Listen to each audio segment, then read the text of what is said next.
ঋষি ঋষি চৌধুরী।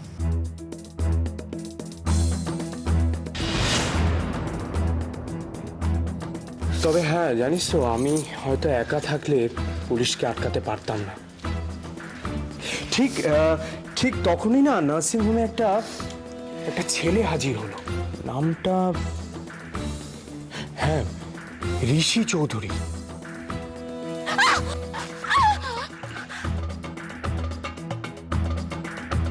আসলে আমি যখন ওই কিডন্যাপারদের গাড়িটা ক্রস করছি তখন জানলা দিয়ে আমি মেঘলাকে দেখে ফেলি, তারপরে কিডন্যাপারদের ফলো করি।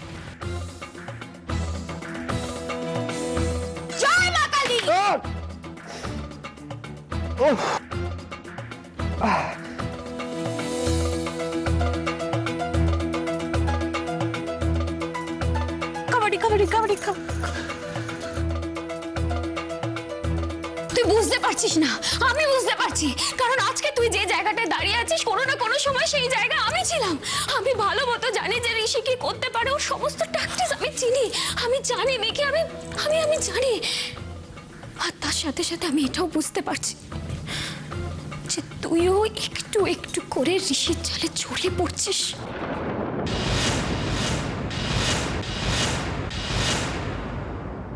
নামটা হ্যাঁ, ঋষি চৌধুরী। তুইও একটু একটু করে ঋষির জালে জড়িয়ে পড়ছিস। ঋষি ঋষি চৌধুরী। সমস্ত কিছু কেন ওই একটা লোকের থেকে ইন্ডিকেট করছে? সত্যি তো আমার লাইফের প্রত্যেকটা ইনসিডেন্টের সাথে ঋষি কিভাবে জড়িয়ে যাচ্ছে, আর ও আসার পর থেকেই একটার পর একটা ঘটনা আমাকে না হয় আমার পরিবারের কাউকে না কাউকে ঠিক বিপদে ফেলছে। আর সেভিয়ার হিসেবে একজনই এগিয়ে আসছে, ঋষি। কারণটা কি? কারণ যাই হোক না কেন, আমার মন নিশ্চিত এসবের মধ্যে ঋষি একটা বড় রোল প্লে করছে। কি করতে চাইছে ও জানতেই হবে।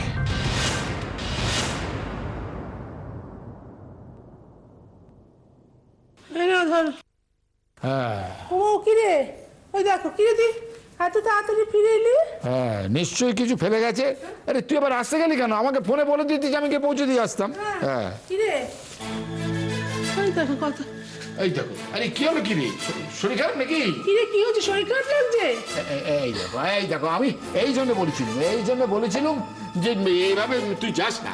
একে তো সন্দীপকে নিয়ে তোর মাথায় এত রকম চিন্তা, তারপর আবার দোকানে গেলি কেন তুই? সব শেষ হয়ে গেছে বাবা, সব শেষ হয়ে গেছে।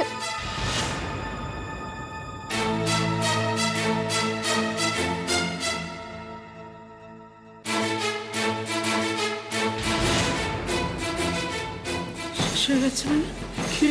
কি বলতে চাইছিস তুই? কি রে? কি শেষ হয়ে গেছে?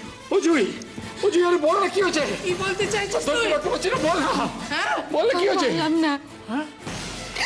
পারলাম না আমি। কি পারলি না? অনেক চেষ্টা করেছিলাম কিন্তু পারলাম না আমি। কি হয়েছে বলবি তো? কেন পারলাম না বলো তো, কেন পারলাম না? কি হয়েছে বল না? এই দেখো, কিছুতেই বলছে না। কি হয়েছে বল না রে, বল না। বাবা, দোকানটা আমাদের আর নেই।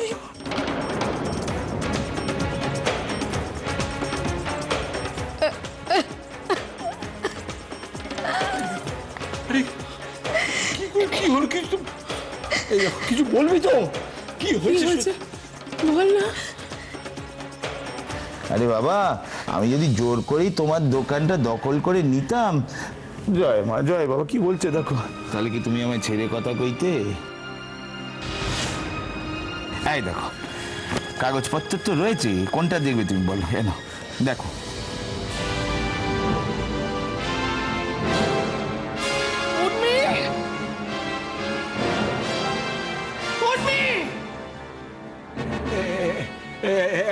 একদম চুপ কর, একদম চুপ কর। তুমি আর একটা কথাও বলবে না। এখন আমি বলবো, তুমি শুনবে। একদম চুপ করে শুনবে।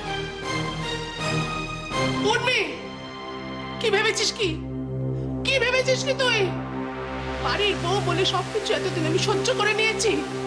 ভালোবেসে তোমার সমস্ত অন্যায় আমি মুখ বুজে মেনেছি, কিন্তু তুমি যদি মনে করে থাকো যে তোমার বেয়াদবি আমি এইভাবে মানবো, তাহলে কিন্তু মা তুমি চুপ করো, এভাবে চিৎকার করো না। চুপ কর, চুপ কর। আমার স্বামী, আমার সংসার, আমার সন্তান, এদের গায়ে যদি এতটুকু আঁচ লাগে তাহলে আমি ওকে- ঠিক আছে এদিকে এসো, এদিকে এসো, এদিকে এসো। শোনো শোনো শোনো, কেন তুমি এমন করছো? একটু শান্ত হও, একটু শান্ত হও। ওকে বলে কি হবে? হয়তো ও কিছু জানেই না। এখনো তুমি বলবে ও কিচ্ছু জানে না? এখনো তুমি বলবে ওর কোনো দোষ নেই? আমি বলছি আজ অব্দি ও যা যা করেছে এগুলো কোনো সাধারণ ভুল নয়, সমস্ত একটা খেলা। সেই খেলা ওর আর ওর বাপের। আমার ছেলেকে বিয়ে করা, এই সংসারে বউ হয়ে আসা, সব ওই খেলার চাল। আমি পরিষ্কার বুঝতে পারছি দুদিক থেকে আমার সোনার সংসারটাকে বাপ আর এই মেয়ে মিলে একেবারে শেষ করে দিতে চাইছে।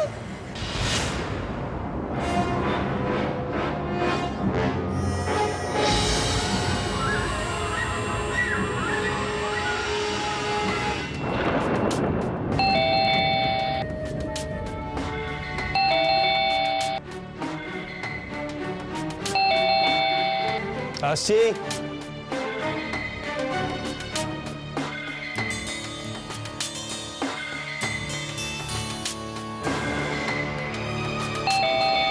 Yes, coming.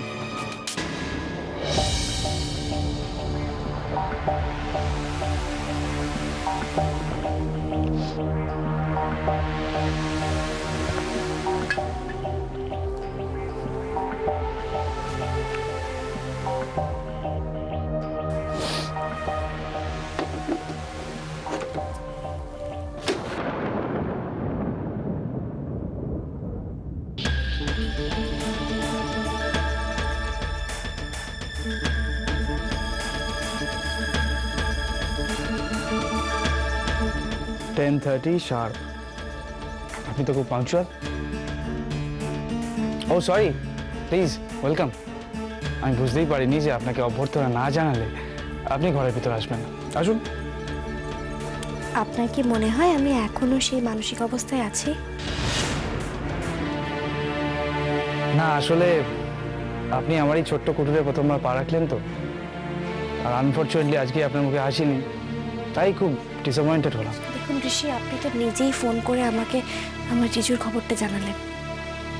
এরপরেও আপনি কি করে আশা করলেন যে আমি হাসি ঠাট্টা এসব করবো? সরি। আচ্ছা ঠিক আছে, কুল। বলুন কি বলতে চাইছিলেন? ফোনে তো কোনো কথাই বললেন না, এখন বলুন। কিন্তু অ্যাটলিস্ট ওই কথাটা বলার জন্য আপনাকে ভেতরে আসতে হবে, প্লিজ।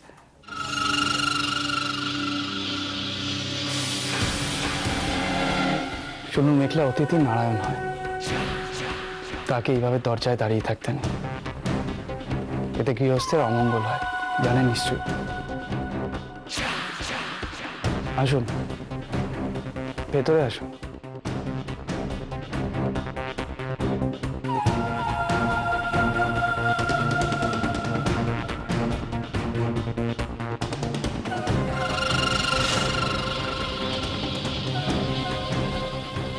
আপনারা আমার কাছে এসেছেন কেন?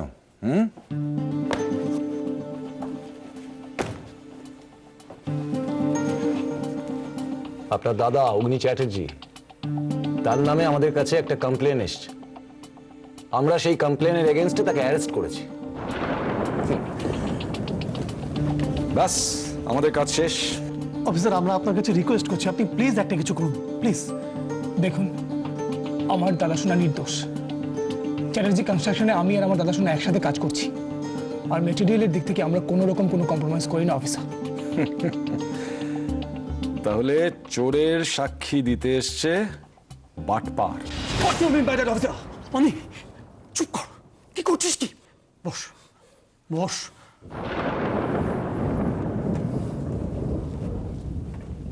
আপনার ভাইপোকে একটু ভালো করে বুঝিয়ে দিন।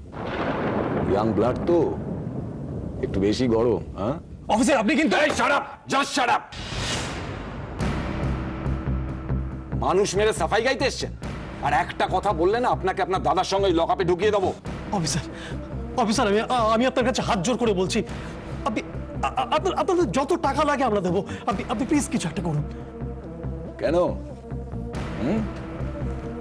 এখন কেন? ওই অগ্নি চ্যাটার্জি আপনার গুণধর ভাইপো, কথাবার্তা শুনে তো মনে হচ্ছে যেন যুধিষ্ঠিরের বংশের সন্তান। হ্যাঁ, ওই বাড়িটা বানাতে নাকি কোনো রকমই 2 নম্বরই করেনি। এখন টাকা দিয়ে মানুষের মুখ বন্ধ করতে চাইছেন কেন? কাকুমণি, ওনাকে বলে দাও আমার দাদা শোনা নির্দোষ কিনা সেটা আমরা কোর্টে প্রমাণ করে দেবো। হ্যাঁ হ্যাঁ, তাই যান, কোর্টে গিয়ে আপনার দাদার গুণকীর্তন করুন, যান। এখানে আমার কানের কাছে এসে ভ্যান ভ্যান করছেন কেন? যান যান যান, কোর্টে যান, কাল সকালে কোর্টেই কথা হবে, যান যান। চলো নি।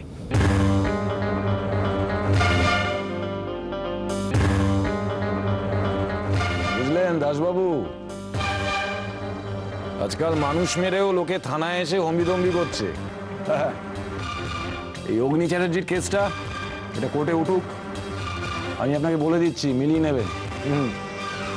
হয় ফাঁসি নয় যাবজ্জীবন, এর কমে কিছু হবে না। আমি অনেক আশা নিয়ে আপনার কাছে এসেছি স্যার, আমার দাদাভাইকে আপনাকে বাঁচাতেই হবে স্যার, প্লিজ প্লিজ। আরে না না, আমি তো আর ভগবান নই। তবে হ্যাঁ, সত্যের পথে থাকি, নিষ্ঠা সহকারে কাজ করার চেষ্টা করি, আর দেখি যে নিরপরাধী শাস্তি না পায়। হ্যাঁ, এই আর কি। ঠিক, হ্যাঁ, একদম একদম ঠিক কথা বলেছেন স্যার আপনি। স্যার, আমার দাদাভাই নির্দোষ, বিশ্বাস করুন, আমার দাদাভাই নির্দোষ। একবার শুধু তদন্তটা হয়ে যাক, দেখবেন সব প্রমাণিত হয়ে যাবে। আমার দাদাভাইকে কেউ ফাঁসাতে চাইছে স্যার। দেখুন, সত্যি যদি তাই হয় তাহলে আমি আপনাকে কথা দিচ্ছি, অগ্নি চ্যাটার্জিকে আমি নির্দোষ প্রমাণ করেই ছাড়বো। Yes. Thank you sir, thank you, thanks a lot sir. Okay, আচ্ছা, আমার ওই ফিজ মানে সব ব্যাপারটা আপনি জেনে নিয়েছেন তো? একদম একদম। ওকে ওকে, ঠিক আছে, এবার আপনি নিশ্চিন্তে বাড়ি যান, কাল সকালে আমাদের কোর্টে দেখা হচ্ছে, কেমন? ওকে, থ্যাংক ইউ। এক মিনিট। হ্যালো, ও স্যার, হ্যাঁ স্যার বলুন। হ্যাঁ, তাই নাকি? ও আচ্ছা আচ্ছা, না না, আর এমন কি, না না, আপনি কিচ্ছু চিন্তা করবেন না। ঠিক আছে স্যার, হ্যাঁ হয়ে যাবে। হ্যাঁ, থ্যাংক ইউ।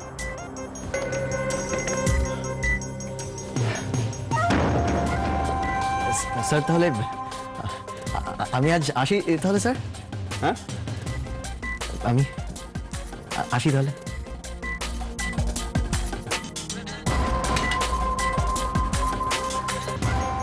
দেখুন মিস্টার চ্যাটার্জি,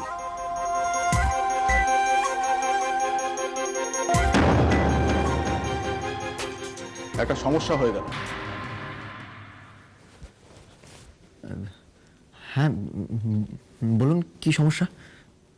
সমস্যা মানে এই কেসটা আমি লড়তে পারবো না।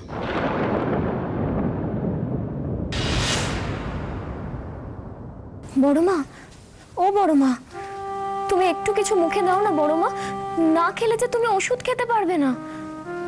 বড়মা একটু কিছু তো, ও বড়মা।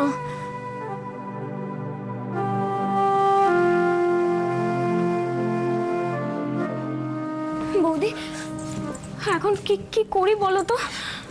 আমি তো কিছুই বুঝতে পারছি না। ওদিকে বড়দি অসুস্থ আর এদিকে এদিকে বড়মার এই অবস্থা।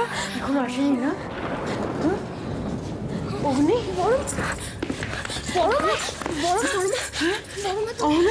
অগ্নি এখন আসেনি না? আচ্ছা, এত দেরি কেন হচ্ছে বলো তো?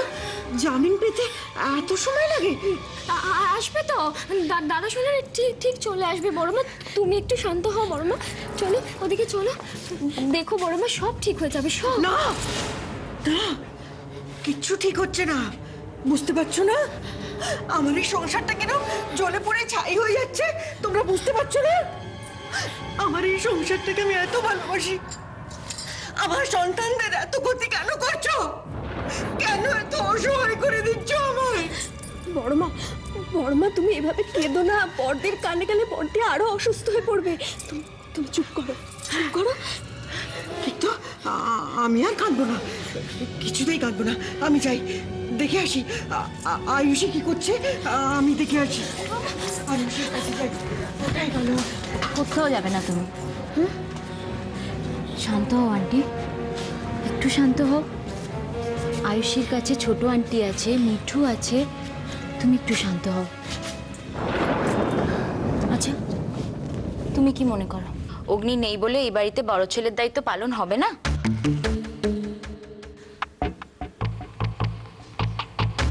বরুণ আছে তো, তুমি কি জানো বরুণ অলরেডি দায়িত্ব নিয়ে ডক্টরকে ফোন করে দিয়েছে।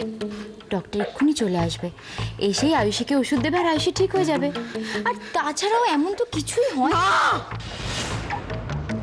তুমি বুঝতে পারছো না, আমার এই সংসারে কারুর নজর লেগেছে। হ্যাঁ, আমার এই সংসারে কারুর নজর লেগেছে, নয়তো সংসারের এই অবস্থা কেন? কি করছো আন্টি তুমি? ফোন ফোন করতে হবে। হ্যাঁ, গুরুমাকে একটা ফোন করতে হবে। আমার এই সংসারকে বিপদের হাত থেকে একমাত্র গুরুমা উদ্ধার করতে পারবে। উনি ঠিক কোনো না কোনো বিধান বাতলে দেবেন।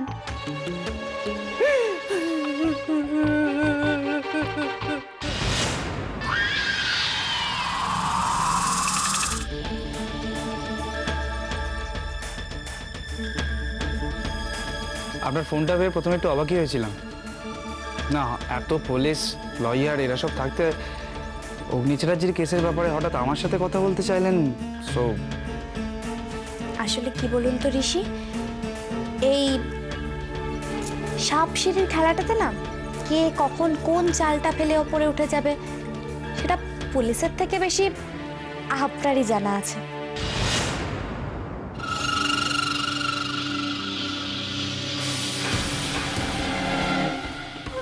সরি মেঘলা, আপনি কি বললেন আমি ঠিক বুঝতে পারলাম না।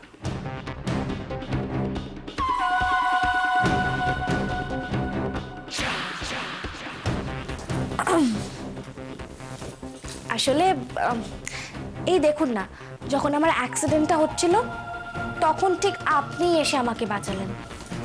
আবার যখন কিডন্যাপাররা আমাকে কিডন্যাপ করার চেষ্টা করেছিল তখন ঠিক সেই সময় আপনি এসে আমাকে উদ্ধার করলেন। কি সুন্দর আপনি আমার আগাম বিপদগুলোর আঁচ পেয়ে যান। তাই জন্যই তো আপনার কাছে এলাম। এবার চট করে বলে দিন তো, আমার জিজুকে কি করে বাঁচানো যায়? Really Meghla, I must say you are very intelligent girl. বুদ্ধি খরচ করে ঠিক মানুষটার কাছে পৌঁছে গেছেন। With lot more expectation.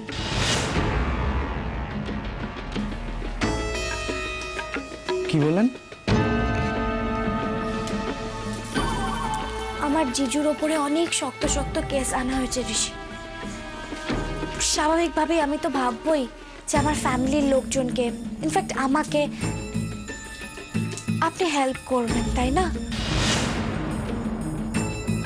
এবার দেখি ঋষি তুমি কি করো।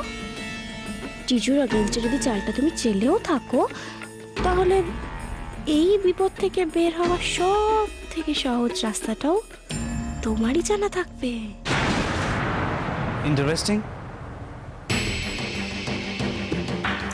অগ্নি চ্যাটার্জিকে বাঁচানোর জন্য যখন ওই বাড়ির সবাই লয়ার পুলিশের কাছে দৌড়চ্ছে, you have come to me. এতটা বিশ্বাস করো না? You did the right thing. You did the right thing because তুমি ঠিক লোকটাকে চিনতে পেরেছো। অগ্নি চ্যাটার্জিকে যদি এই কেসটা থেকে কেউ বাঁচাতে পারে সেটা ঋষি।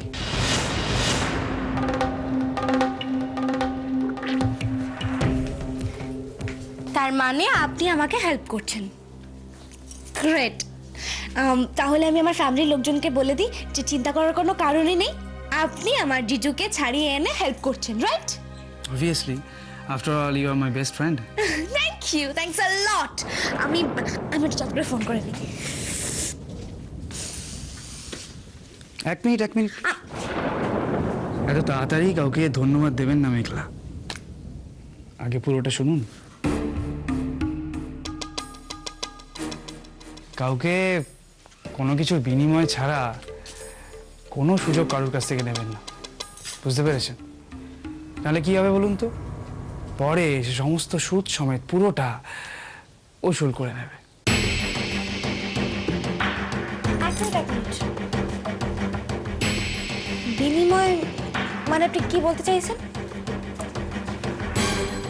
আমি অগ্নি চ্যাটার্জিকে বাঁচাবো, কিন্তু একটা কন্ডিশন আছে। কন্ডিশন?